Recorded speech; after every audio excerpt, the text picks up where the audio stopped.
This is ZNS Total Sports, brought to you by Fourth Terrace Diagnostic Center.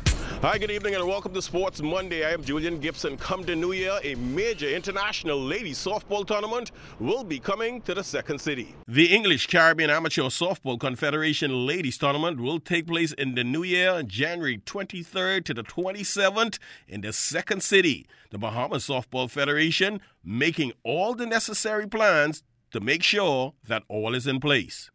Well, we're coming together nicely for it. We've got about 4 weeks left, and in Freeport, we're in concert with the ministry trying to get that field ready and do some things to put on a nice event for everybody who's coming down. We've been in dialogue with these various countries from last year, August. At first, Belize had planned to host the tournament, but because of some problem, they had to put it back, preferably until they said May of next year, and the executive of the Confederation, ECAS, came to the conclusion that that would have been much too close to the actual championship itself, which takes place in July. So only looking at about probably a period, 6 weeks gap between the two. So the Bahamas has been asked to step up to the plate and see if we can stage it in time to give the winning country sufficient time to prepare its team for the 6-game World Championship. I guess this tournament, when you look at it, staging it in Grand Bahama, this is a much-needed boost for that economy. Oh yeah, most definitely. We expect with the 6 teams that will be there, somewhere around 350 to 400 room nights. And some of these people will be using cabs and going to restaurants and shopping and everything else. So we expect a big boost for the Grand Bahama economy.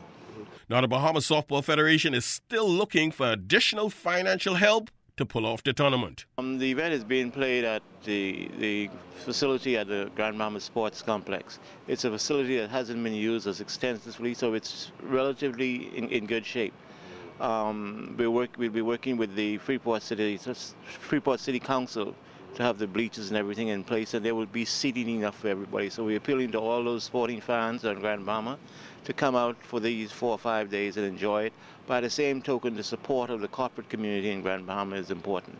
We've gotten some small assistance from the Grand Bahama Port Authority already, and we're appealing to others to come on board, please. Let's showcase Grand Bahama on this occasion, and who knows what would happen. And you've got people from Belize and British Virgin Islands and Aruba coming in.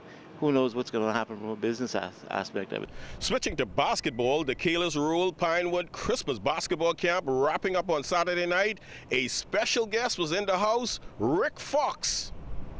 What I would encourage you is that those dreams are possible. All of those dreams you have are possible because A, I lived it and experienced it as a fellow Bahamian, as a young man living here in the Bahamas.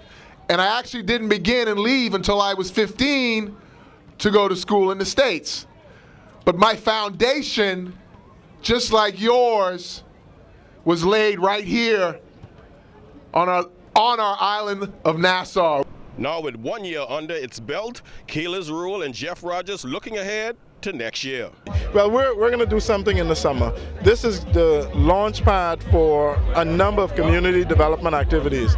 And what I've done is I've made the decision that we're going to put together a sporting league in Pinewood for young people. You know, we've already purchased baseball equipment, enough for 2 teams, and we're going to use that as a start. You know, we have a beautiful baseball field in the back of Pinewood that we're getting together now, and we're going to start that league. You know, we're going to start a sewing program. We've purchased a number of machines, and you know, we just want to get people actively involved in building this community.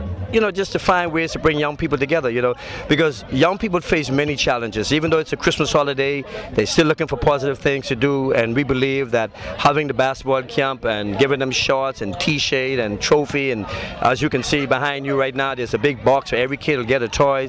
So this is a good way for them to celebrate their Christmas holiday. After the basketball camp, Member of Parliament Kalis Rural singing the praises of Jeff Rogers, saying that he's a good man just like me. You know, Jeff is a legend in his own right. You know, Jeff is a brand in community and youth development activities. If you look at the camp that Jeff has been hosting, I think 25 years, I mean, not much people can say that they have an activity on a sustained basis year after year at a high quality. You know, and I keep mentioning the fact that Jeff is an icon in youth development in this country, and he's not heralded for it. He's not recognized for it. And, you know, as a country, we need to recognize people like Jeff, who's contributed tirelessly to this country for a number of years. Well, that's all the time for sports on a Monday. Once again, I'm Julian Gibson. Stay tuned. Your better forecast is still to come. This is ZNS Total Sports, brought to you by Fourth Terrace Diagnostic Center.